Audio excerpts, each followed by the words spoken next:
Good evening. I'm Raza Siddiqui, sitting in tonight for Andy Zopp.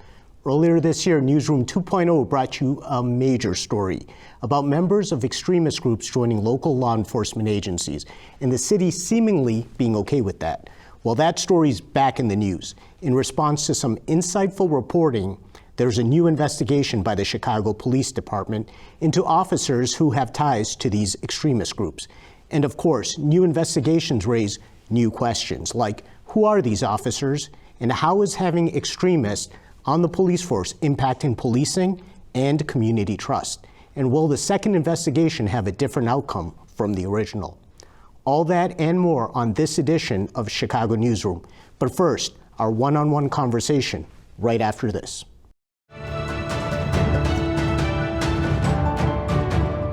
I'm Jamira Alexander, inviting you to join me for a special two-part public narrative, A Word, on mental health specifically in the Black community.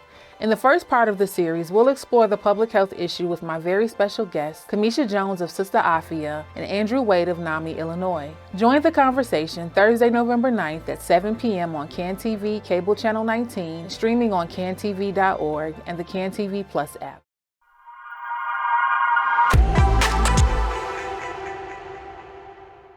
Every child deserves to grow up safe, healthy, and happy. That's something that we can all agree on. But sometimes providing children with those basic needs is a lot easier said than done.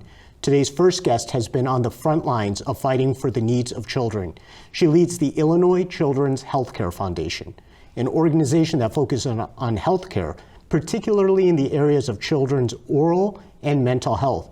And she's here to tell us a little bit more about the agency and the great work it does. Please help me welcome to the program the president and CEO of the Illinois Children's Healthcare Foundation, Heather Higgins-Alderman. It's great to have you today. Thank you for joining us. Could you start off by telling us a little about the Illinois Children's Healthcare Foundation and its mission? I would be happy to. So thank you for having me here today. It's a pleasure. The Illinois Children's Healthcare Foundation has a vision that every child in Illinois grows up healthy. And to give a little bit of history of the foundation, a little over 20 years ago, Jim Ryan was our Attorney General, and he settled a lawsuit with an insurance company, and that settlement of about $125 million got set aside. And instead of going into the general budget, it was set aside to create the foundation. And because of his leadership, the foundation was committed to the health and well-being of Illinois' children and families. And so we are the only statewide private foundation that focuses on the well-being of children. And as you mentioned, our primary focus areas are oral health and children's mental health. That sounds fantastic. Let me ask you this. What are some of the ongoing challenges and disparities in children's health care? So unfortunately, there are many. But for example, in the state of Illinois, approximately 400,000 children live in poverty. And what we know about those children living in poverty is that twice as many Black children live in poverty than others. And so those families, those children, they're experiencing problems with housing, with nutrition, in terms of obtaining health care, physical health care, mental health care. And so we try and pay attention to some of those needs and meet some of those needs through our grantee partners. Well, that's fantastic in terms of you have the challenges. Now tell me a little about how your organization works to resolve some of these issues that you face. You mentioned some of the disparities. How do you address this? So there's a multitude of ways that we work on this, but one of them is, so for example, in nutrition, we make grants to the food banks that serve the state of Illinois. And in the pandemic, hunger became even a bigger issue across the state of Illinois and in Chicago. And so we made extra grants to the food banks to meet those needs and help to meet those needs.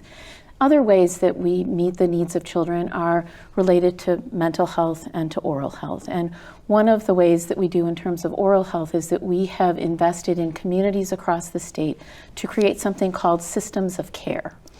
And those are long-term grants, usually 6 years, and they enable a community to come together and break down the silos of all of the child-serving organizations. So for example, their mental health providers, their pediatricians, their schools, their juvenile justice systems, their religious organizations come together, and because they have money to take out time to do planning, they're able to really think about how to create a system that works for every child in that community and start to meet the needs of those children. Speaking about communities, I understand that there are 7 regions that your organization is serving. That doesn't sound like a small task. Can you tell us about the regions? Yes, so as a statewide organization, we are obligated to make sure that we are serving children and families across the state. And so when the foundation was started, we took a look at how were we going to keep track of that. And the Illinois Department of Public Health actually has a map that we pretty much follow that divides the state into 7 regions. Cook County is one of those regions, and then the collar counties, and then you've got Southern Illinois, Southwestern Illinois, Northern Illinois. And so we actually keep track of the population in those areas, and we keep track of our grant making to the various regions so that we can try and meet the needs all across the state. Great. You know, you were talking a little about your grantee partners in Chicago, and I understand that the UIC College of Dentistry is one of them. Could you tell us a little bit more about what kind of impact that partnership has had, and maybe you can share some stories about that relationship? I would love to. So we have done a number of grants with UIC College of Dentistry, and there's 2 that I can talk about. One was that a number of years ago, children who needed oral surgery or to have their oral health provided under sedation or anesthesia, really it was very hard for them to get those services. So the UIC College of Dentistry was providing them, but the hospital that they were working through kept cutting back the days that they could have to do surgery. And the wait list got at times to be between 2 and 3 years long. Oh. So imagine being a child with an oral health problem, with a dental problem, and having to wait that long. And so a number of years ago, we were able to partner with Delta Dental of Illinois Foundation, who is one of our great partners doing oral health work. And they made a grant of $2 million, and we made a grant of $2 million. And then there were other funders who came into it. And we actually built an operatory center at UIC College of Dentistry that serves children. And when that first opened, the wait list actually came down to about 4 weeks. Now it started to grow again because as people find out that there are resources, then they come and use those resources, but it is much better than it was a number of years ago. What I find extraordinary about this is this one partnership with one of the agencies coming and helping close that gap from, what were you saying, 2 years Yes. to 4 weeks. So Yes. it just seems like the potential is unlimited with the right people stepping up. And that kind of leads me to the next question. What's next for your organization? What are the next upcoming initiatives, projects, events? Tell us about what you envision for the future. So I think about the future, and we think about the future in a way that we hope that we're moving into a direction where we're really centering children in all that we do. Because I'd like us to think about a world in which all of our decisions are based on what is best for the children in our lives and the children in our communities. And so as we think about that work, we really think about these systems of care and trying to expand them. We think about the importance of listening to community. And so we're actually embarking on a strategic planning process in 2024 where we're going to do a look back at our 20 years of grant making and really try to understand the impact of it, try to understand where there are gaps that we can fill in and think about what the future looks like. And our hope is that we will continue to do grant making that really does center children and improve their lives. You know, one quick question as we end here. How can people who are interested, who are watching this, get involved with your organization? So a number of ways. So we do have a mailing list which they can access on our website. And so if there's anybody listening who works at an organization that would like to know about our funding opportunities, the best way to learn about them is to be on our mailing list. And if there are providers who think that we should know about their work or others who think about organizations we should become familiar with, our email addresses are all available on our website. And then I would also like to encourage donors, people who have donor-advised funds or managed funds, to think about the grantees that we support, because every one of them could use additional support, and to take a look at our list of grantees and information on our website. Fantastic. Heather, it's been great talking to you. about the work that the Illinois Children's Healthcare Foundation does. Thank you so much for being on the program. We appreciate your time. Thank you so much for having me. Absolutely. And when we come back, I'll be joined by the roundtable, so please stay with us. Joining me on the next episode of Every Day is a Yay is Charles. The thing that I learned I had to do was you have to advocate for yourself. Like, I feel like that's one of the bigger things of being an artist that you really don't learn until you try. Join the conversation Thursdays at 7:30 p.m. on the CAN TV cable channel 19 and streaming on cantv.org and the CAN TV Plus app. Experience the power of community television.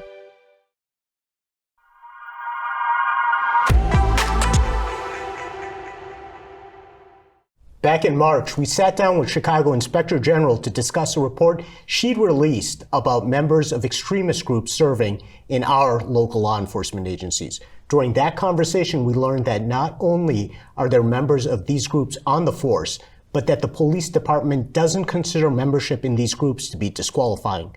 Well, that story is back in the headlines, this time with a new mayor and a new investigation into allegations. Will the outcome be any different this time? Well, to help us answer that question are today's guests, Ghazala Irshad, Style and Standards Editor at the Marshall Project, which is a not-for-profit news organization that seeks to create a sense of urgency about the U.S. criminal justice system, and Sara Sadat, a board member at Unity Partnership, which fosters relationships between suburban police departments and the communities they serve. She joins us today in her role as a community activist. Thank you, ladies, for joining us today. The first thing I want to ask, I'll ask you, Ghazala. When we say extremist groups, what do we mean? What sorts of groups are we talking about here? Thanks for having me, Raza. Absolutely. The U.S. Department of, or U.S. Office of Justice Programs defines extremist groups as those who vocally oppose our fundamental values, such as democracy, the rule of law, or respecting different beliefs and lifestyles. And sometimes they can be violent and can lead to terrorism. Thank you so much for having me, Raza, and it's an honor sharing the table with you, Ghazala. The background of what it is and what it means doesn't necessarily matter at this point, right? We're talking about oath keepers. Why is it essential for them to be considered extremists? Is it racially driven? Is there some focus on a political ideology? What is it exactly that we're talking about here? So in our case, these groups are essentially anti-government. There is military orientation there, right? And are they embracing conspiracy theories? That is probably the underlying cause of our conversation, and that is what everybody wants to know. Well, when this investigation was released, it turned a lot of heads. First of all, because policing is obviously an interaction with the public, and there's many people in the public who feel that policing could use reform. There has been an ongoing situation with that in Chicago. So I want to open up the question to both of you regarding what does this do in terms of public trust? Does it erode public trust? Where do we draw that distinction and that balance between these police officers, free speech, and between the trust that they are charged with having with the community? Sara, why don't I start with you on this one? Freedom of speech comes into play every single time that there is a balance that is protecting our national security, as well as safeguarding the rights and liberties of individuals that are partaking in these extremist groups. That's not to say the people that have sworn and taken an oath to serve and protect are the people that are at the forefront of leading this. The trust and cooperation between communities, between the very people that they're serving and protecting, cannot be in complete disregard for the way that they are being represented, right? And the way that our police officers are serving and protecting their community. Trust is the first and foremost important thing as any job goes. Okay. Did you want to weigh in on this as well, Ghazala? Well, this matters in particular in law enforcement because we expect law enforcement to uphold the rule of law. For example, like with seizing guns, something that conflicts with the beliefs of the Oath Keepers. And law enforcement, as Sara mentioned, they frequently interact with Black and Brown communities, and that can lead to misconduct, which we found with, not we, but the reporters from the WBZ and Sun-Times who did this investigation found when they looked at misconduct reports that a lot of these people who are members of the Oath Keepers actually had allegations of excessive force, improper searches, and making racist comments. So that really, connected to their troubling past, and some of them weren't even disciplined. So.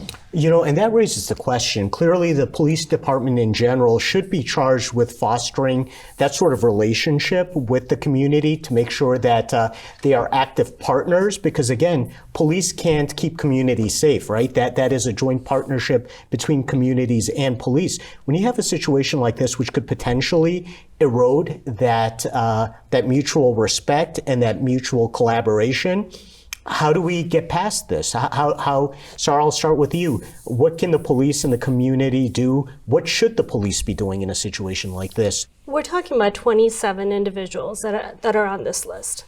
We still have close to 10,000 police officers that are still out in the community serving and protecting us. Let's not get beyond the fact that these are 27 of those people that signed up during the Obama administration. Right when Obama was elected, this group was formed. Let's disregard the racial aspect of it. But the thought of silencing the democratic process and having this group go back out there and help maybe aid and abet something that may have happened a few years ago, that really undermines the value of who we are as citizens of the United States. So that 27 individuals are at the forefront of it, whereas the rest of us are still serving and protecting our communities. So what does Chicago police need to do? They need to continue to do their job, whereas let the people who are individually represented to kind of go back and investigate thoroughly what these 27 individuals were doing, what their intent was, and what it is that they were thinking when they signed up to be members of this. Ghazala, I'm going to switch to you on this. I know the Marshall Project, I know you don't speak for them, but the mission is to provide a sense of urgency in criminal justice coverage, right? In criminal. So when you hear this fact, because that is true, there have been about 27 police officers found out of an organization that has close to 10,000 law enforcement officers. What should we be careful of in terms of painting with broad strokes, but what should we also be cognizant of in terms of reforming and connecting with the community? Well, I just want to be clear, we're not an advocacy organization that's advocating for reform or anything. We just are creating a sense of urgency around the issue. We want people to understand the issue of criminal justice and all the intricacies so that they can make informed opinions about it. And so sorry, this is a tricky question for me because I can't really give my opinion. I cannot answer what the department should be doing, but what we know the Chicago Police Department is doing, well, last year they did an investigation, not even of all of the officers. It was only a handful, I think it was 3, and they found no wrongdoing and took no disciplinary action. And they said that just being a member of a hate group does not violate their code of conduct. Inspector General Deborah Witzberg said that just being a member of a hate group does violate the CPD's code of conduct, and she has been urging Mayor Brandon Johnson to keep his campaign promise of rooting out extremists, because she's saying even though this is a small number of individuals in this huge force, she said that it speaks to we're going to get the police department that we deserve if we don't handle these cases properly, because it's tied to the whole culture of the police department. So that's what I can say, that how the police department is handling this. And you can't understate that. Obviously, it's imperative for the police officers who work in these communities to connect with communities, right? And when you have that tinge of at least doubt, or even the facet of distrust when these police officers are working in that community, As you said, Sara, it's a small amount, but how do we get past that? What do you believe the police department should be doing? Honestly, it's call for policy change. That's all we can do at this point, because actions that have taken place in the past of actively becoming members and actively signing up to become part of this group, going in the past is not our way of actually delivering a solution, right? Mm-hmm. It's call for policy change. And you're absolutely right. Mayor Brandon Johnson did run on the forefront that he will not tolerate things like this. Well, since April till now, let's get on it. Let's make sure that this is at the forefront. We are investigating and we are re-investigating. Why not just adhere to the policy, make sure that that is equal all across the board for every single law enforcement officer serving our Chicago community, to make sure that they understand what exactly that they uphold, not just what somebody said a while ago when this organization was brought up, what it is that we're doing on a day-to-day basis going forward. So when there was an investigation into seeing if law enforcement officers across the country belong to extremist groups, Oath Keepers were investigated, as I understand it. There was not a leak, but it was actually disseminated who the members were, and NPR and other news organizations looked and they matched them up with law enforcement officers in 3 major cities. New York, I believe it's the Los Angeles Sheriff's Department, and Chicago. What the initial report found is that the greatest number of members belonged in the Chicago Police Department. So I'm going to ask you to weigh in on this. I mean, why would that be? Is it culturally? Is it an enigma? Why do you think that there's that sort of some accountability that needs to be shown by Chicago Police Department in greater numbers than these other cities that were investigated? When you go against the status quo at any given point in time, you shed light on it. Doesn't matter when it's 27, when it's 10, or when it's even 5 in New York, right? The ultimate thing that we need to focus on, and again, I can't speak on behalf of all the police officers or Chicago Police Department as an authority. What I can speak is on behalf of a community representative and somebody who is on the end of receiving the protection. I honestly didn't need to wait for a leaked membership list to know that these were the things that were going on. All I want to know is the person who is answering my call at the end of the day, are they coming in without a bias? Are they adhering to their policies and protocols? And will I be protected, right? That is my trust, and that is what I would like to see at the end of the day. And if the mayor and if the CPD, if this investigation gives me that hope and trust back into the police department based on every single thing that they have done in past and how they're prosecuting every single one of their community members, that is what I would like to see happen. Well, you know, one of the things that you said that really stuck out to me is, are you being protected? When you make that call to 911 and the police officers show up to the community, to your doorstep, you want to know that you're being protected. You want to know that they're coming in with impartiality to figure out exactly what happened and investigate properly and thoroughly. So I'm going to have to ask, what has been the impact of having people who belong to these groups as law enforcement officers? And have citizens come forward that either of you guys know about that have basically talked about their experience at the hands of some of these police officers who belong to some of these organizations? Who would like to go first?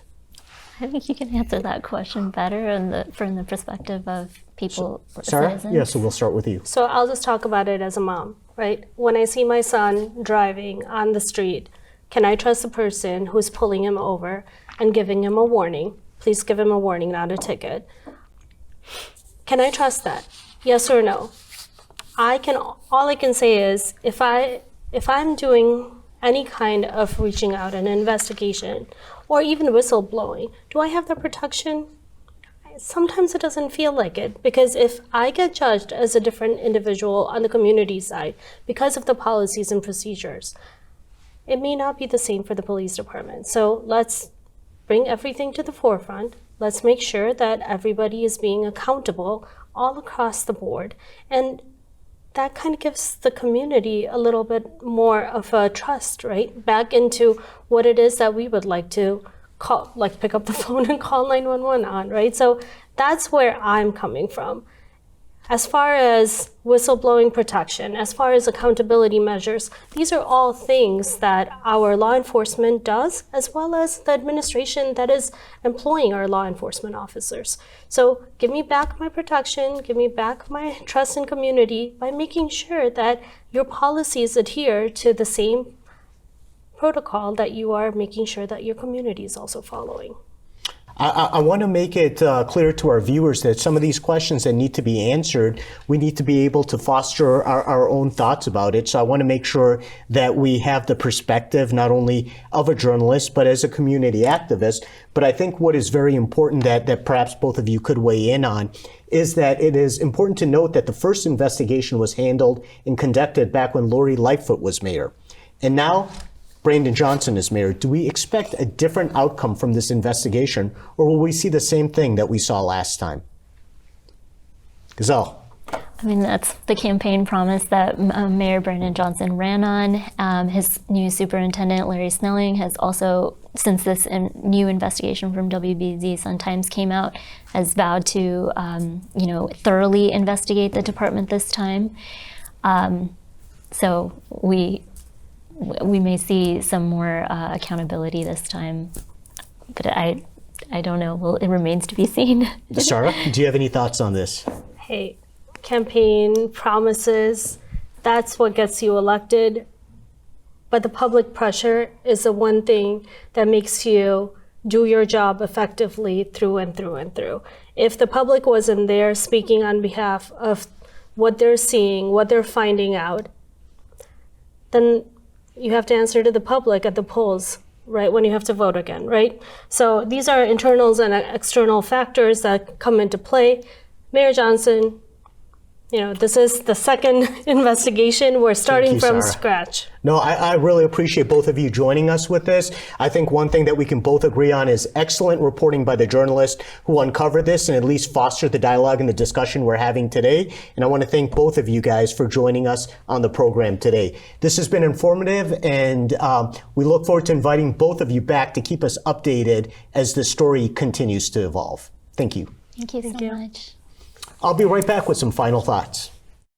Hi, I'm Darius Hillman. Joining me on the next In the Arena, civic leader, board member, and philanthropist, John Roback. The first 8 to 10 years, I always tell people, are the most important years because it allows you to become the expert in your academic field of study or whatever it is that you're choosing to do. Join the conversation Tuesday at 7 p.m. on CAN TV Cable Channel 19 and streaming on cantv.org and the CAN TV Plus app.